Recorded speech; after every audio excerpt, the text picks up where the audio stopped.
علیکم ورحمت الله وبرکاته. درنو دوستانو، په دې هیله چې روغ او جوړ به یاست. نن د ورډ پروګرام په یوه بله ډیره اسانه او ډیره پرکاره طریقه باندې کار کومه. فرضاً ما دا جدول جوړ کړی ده. زه غواړم چې دې جدول ته په اتومات ډول سره شمیره ورکړم. نو دا طریقه ډیره اسانه ده.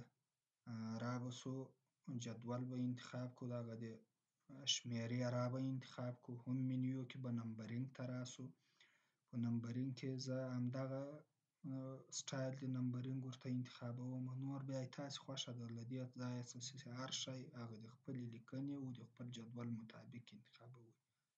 ما اوس دا انتخاب کړو، دا د په اتومات ډول سره یې شمیره څنګه کړه واخیستله. اوس زه بله هغه ټپ کې وهمه، نور راګانې انسرټومه، هغه اتومات شکل سره شمیرې اخلي.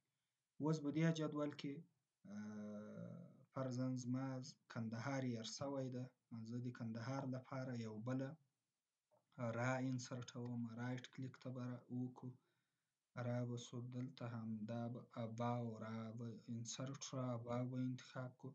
اوس مې دا انتخاب کو، دا دلته کندهار لیکم.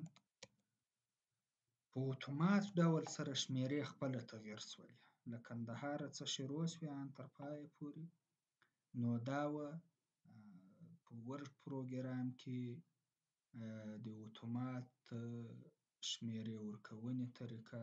دوستانو، په دې هیله چې ویډیو مو خوښه شوې وي، چینل درسره سبسکرایب کړئ او همدارنګه له نورو ملګرو سره یې شیر کړئ او په خپلو دعاګانو کې مو یاد ساتئ. مننه. الله مو ژوندي او خوشحاله لره.